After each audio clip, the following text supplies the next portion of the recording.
alimpa obuzibu si butetondera nnyina alimpa oli muyimbi ensigo yakkiriza n'oluyimbo lumu lusuku lwa seminti ensi neekwaniriza ensi bwe yakwaniriza n'omera amalala agafaanana kagalimpa gakulemberwa kigo direct gwe kasito gasitula bwoti ekiddako kiba kiki ekyo kiba kigwo kati alimpa wayiga ebintu bibiri ebitayamba bulamu bwa muntu onywa ebikaawa onywa ebiwooma onywa ebinyooka onywa ebiyiika ebintu ebyo bina bw'otabikendeeze togenda kubeera na bulamu bweyagaza bw'omala okunywa ebinyooka n'onywa ebiyiika olumaliriza ng'ogenda ovuma buli kiramu kyokoze eki kyolaba Mr. Kisemakula alina oluyimba lwe yayimbye baluyita emirembe engalo si gwasoose okuba ne hit mu Uganda ekyo kyejjeemu mu mutwe olwaliro nazze anjagale ankyawa nkyayira ddala ne ku malalo gange tojjanga naye alimpa kendeeza byonywa alimpa kakkana wansi you're still young enso okubeera ne talent efaananako bwetyo ne tugifiirwa mu ngeri etategerekeka okwetondera abantu kirungi wetondere maama wo ako kabonero kakumenyeka era omukisa ojja kugufuna wetondere abantu bali okozeeko ensobi zonna naye ate kendeeza ebikujjako alimpa ekimutawaanya si kuba nti yagwa ddalu teryamuloga alimpa si muyimbi akoleki muyimbi no kisingitira si muyimbi ali awo wamalala ennyo gojo gamba nti I mean wabavubuka ennyo nti abavubuka style abavubuka ennyo but time waliwo yatuuka maybe brand yali mu kumaintainingibwa olw'ensonga alimpa inawo yatuuka nga he's big yewe yetwalira ekyo bakiyita kiki malala so nyinza obutabulaminga nnyo biragalalagala binazisaaki byebisinga obwongo bwe alimpa yafuna mukisa ogumanagingibwako Nobat Events nze nabalabanga bali ne Nobat mu kaseera k'olusuku lwa seminti nga bali waggulu nnyo ngera ne plani zaabwe nnene Nobat Events yampaako n'emitwalo 20 ku ssimu mpandiikira alimpa oluyimba olwa gospel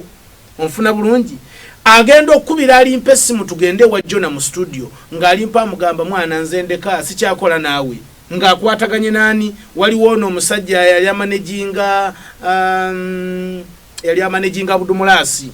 yali atambula nnyo manager we simanyi farm manager na buli kati bakyatambula bonna oyo omusajja oyo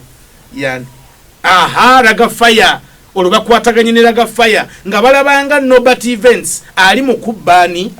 alimpa kakati bwe yakutuka ku Nobat Events twagenda okuddamu okuwulira ng'alimpa alikyotera mbuya gweddalu ebyo nabina tubifuna nitwebuuza kiki ogenda okutuuka ku alimpa nga yanywa ebiteetaagisa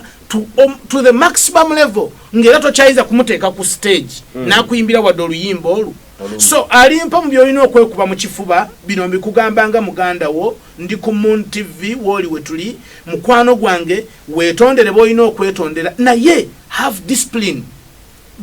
kintu kikulu nnyo empisa kintu kikulu nnyo empisa si kufukamirira bufukamirizi bantu naye engeri gye weeyisaamu byolya byonywa obuzibu bwenina kumwe buli bumu era nsigala mbanenya enkya neggulu febani imwe ngamu abasajja mubaddewo nti ebintu bino mumalinda abaana bano okwekoona azifu temwabalaba nga batandisa okukwata ekkumu lwaki byagamba alimpaka lwaki tewabimugamba nga yakatandika mu kaseera ako ng'oyinza okubimugamba gwe kyogamba nti ye yakula amanyi nti nnyoko bamuvuma era oyagala nawe Fred yagala nzije nkugambe nti nnyoko tebamuvuma no waliwo ebintu ebimu nga bwesiriwaza gwe wasangani mwana ki avuma nnyina olwaliro bamaze kumugamba agenda wetondere nnyoko naye kenyini akiwulira omusango gumubaninga munda mu kifuba muye omusango gumulumiriza kale n'olwekyo abengeri ng'eyo balina okubeera mu nsi eno bajja kubeeramu babeere ekyokulabirako eri abalala mukama bw'akusaasira n'oyitawo awo alimpa we yayita bangi balemeddwa okuyitawo nga nange ndi omu ku bo akakajji tekabotolekeka bw'okabotola kajja n'amalala gaako omuntu abadde amanyiire okusaba capati ey'$2,000 ng'otembe yagita ku kkubo nga bakuwa $5 nkusuniremu bw'otuuka nga bakuwa $1,000,000 eryo eddala lirina okujja but learn how to control eddala eryo bw'oyiga okuli controllinga ensi ogimaze nze Simon Rock President Eddie Kenzo akutumidde obudde butututte. President Mundabye muge mwagala President Eddie Kenzo atuusa okusiima kwe through me yampa obukulu munnange ne yanze yakuwa obwami oba federation. Kakati nsaba okwebaza buli muyimbi yenna ajja mu jam session. Njagala okwebaza buli muyimbi yenna ajja mu nkola yaffe eya Sako. Njagala okwebaza bannakatemba in particular Njogerani Amoto Mubalanguzi ne ba comedian